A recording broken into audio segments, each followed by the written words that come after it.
नमस्कार. मराठी अपडेट गुरु या यूट्यूब चॅनलवर संपूर्ण महाराष्ट्रातील लाडक्या बहिणींचं मी ओमकार स्वागत करतो. लाडक्या बहिणींसाठी आनंदाची बातमी. मंत्री आदित्य तटकरे यांनी 15 ऑगस्टच्या निमित्तानं 2 महत्त्वाच्या घोषणा केल्या आहेत. तर याच्यामध्ये ज्या पात्र लाडक्या बहिणी आहेत यांच्यासाठी देखील आहेत आणि ज्या अपात्र लाडक्या बहिणी आहेत यांच्यासाठी देखील महत्त्वाची घोषणा केलेली आहे. फायनली आपण सांगितलं होतं की शासन निर्णय किंवा शासकीय घोषणा होणं अपेक्षित होतं, तर त्याची आता प्रतीक्षा संपलेली आहे. तर संपूर्ण महाराष्ट्रामध्ये जून जुलै या 2 महिन्याचे हप्ते संपूर्ण महाराष्ट्रातील 26 लाखापेक्षा अधिक लाडक्या बहिणींना अपात्र करण्यात आलं होतं. त्यामुळे त्यांना जून जुलैचा हप्ता देखील मिळालेला नव्हता. त्यांची कागदपत्रे पडताळणी सुरू झालेली आहे. प्रत्येक जिल्ह्याच्या जिल्हाधिकाऱ्यांना तशा याद्या पाठवण्यात आल्या आहेत आणि अंगणवाडी सेविका यांच्याकडून कागदपत्र पडताळणी सुरू आहे. आणि याच पार्श्वभूमीवरती मंत्री आदित्य तटकरे यांनी आज झालेल्या प्रेस कॉन्फरन्समध्ये सांगितलेलं आहे.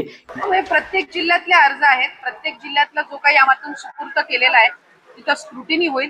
त्याच्यामध्ये सुद्धा काही असे आहेत जे पात्र ठरतील. पात्र लाभार्थ्यांना वगळण्यात येणार नाही, त्यांच्यावर कुठल्याही पद्धतीचा अन्याय होणार की संपूर्ण महाराष्ट्रामध्ये अपात्र लाडक्या बहिणी आहेत 26 लाख. तर याच्यामध्ये देखील काही लाडक्या बहिणी आहेत पात्र आहेत. सर्वप्रथम त्यांची स्क्रुटिनी होईल, कागदपत्र पडताळणी होईल आणि ज्या लाडक्या बहिणी पात्र ठरतील अशा सर्वच लाडक्या बहिणींना मी सांगतोय की ज्या लाडक्या बहिणी पात्र ठरतील अशा सर्वच लाडक्या बहिणींना जून जुलै किंवा येणारा जो पुढचा हप्ता आहे तो देखील मिळणार आहे, अशी अधिकृत घोषणा मंत्री आदित्य तटकरे यांनी केली असल्यामुळे आता ज्या लाडक्या बहिणी आहेत पात्र देखील अपात्र ठरलेले आहेत, तर अशा लाडक्या बहिणींना देखील कागदपत्र पडताळणी झाल्यानंतर तुम्ही ज्यावेळी पात्र व्हाल त्यानंतर तुम्हाला मागील महिन्याचे सर्व हप्ते दिले जाणार आहेत. तर अशा प्रकारे ही पहिली महत्त्वाची बाब म्हणजेच की अपात्र बहिणींना पात्र त्यातील ज्या लाडक्या बहिणी पात्र होतील त्यांना मागील सगळे हप्ते दिले जाणार आहेत. तर अशा प्रकारे कागदपत्र पडताळणीसाठी सगळ्यांनी सहकार्य करायचं आहे. अंगणवाडी सेविका जर तुमच्या ठिकाणी येत असतील तर त्यांनी मागितलेली कागदपत्रे त्यांना द्यायची आहेत, जेणेकरून लवकरात लवकर ही प्रोसेस संपेल आणि त्याच्यामध्ये ज्या लाडक्या बहिणी पात्र आहेत ज्यांना हप्ते मिळत नाही आहेत त्यांना देखील जो लाभ आहे मागील जो हप्ते आहेत ते देखील मिळणार आहेत.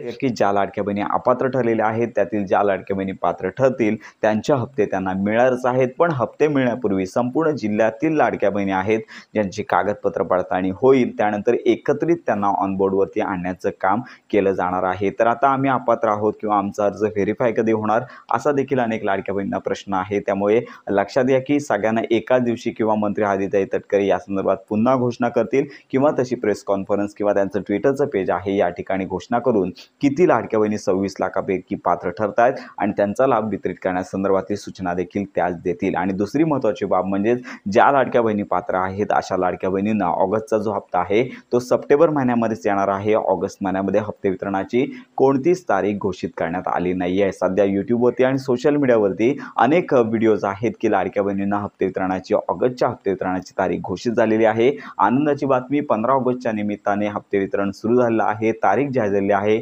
पुढील काही दिवसांमध्ये हप्ते जमा होणार आहेत. असे अनेक व्हिडिओज वारंवार लाडक्या बहिणी पाहत आहेत आणि चुकीची माहिती मिळवत आहेत. त्यामुळे संपूर्ण महाराष्ट्रातील पात्र लाडक्या बहिणी आहेत यांना माझी एकच विनंती, प्रतीक्षा करा. अजून घोषणा झाली नाही आहे. एक म्हणजे शासनाचा GR, दुसरी बाब म्हणजेच मंत्री आदित्य तटकरे यांची प्रेस कॉन्फरन्स किंवा मंत्री असतील, मुख्यमंत्री असतील, उपमुख्यमंत्री असतील आणि तिसरी बाब म्हणजे सगळ्यात महत्त्वाची बाब म्हणजे त्यांचं ट्विटरचं पेज देखील आहे, या ठिकाणी देखील घोषणा होते. तर अशा प्रकारे अपात्र बहिणींसाठी देखील आता आनंदाचीच बातमी आहे, कारण का त्यातील जर पात्र लाडक्या बहिणी असतील आणि अपात्र झाल्या असतील तर त्या देखील पुन्हा पात्र होणार आहेत. आणि आणि ज्या लाडक्या बहिणी आहेत ज्यांचा अर्ज यापूर्वीच अप्रूव्ह आहे त्यांना सध्या तरी हप्ता येणार नाही आहे. ऑगस्ट महिन्याचा हप्ता वितरण सप्टेंबर महिन्यामध्येच अपेक्षित आहे. तर अशा प्रकारे ही महत्त्वाची अपडेट सर्वांपर्यंत नक्की पोहोचवा. मुख्यमंत्री माझी लाडकी बहीण योजनेसंदर्भात खात्रीशीर माहिती करता आपल्या मराठी अपडेट गुरु या यूट्यूब चॅनलच्या कनेक्टमध्ये राहा.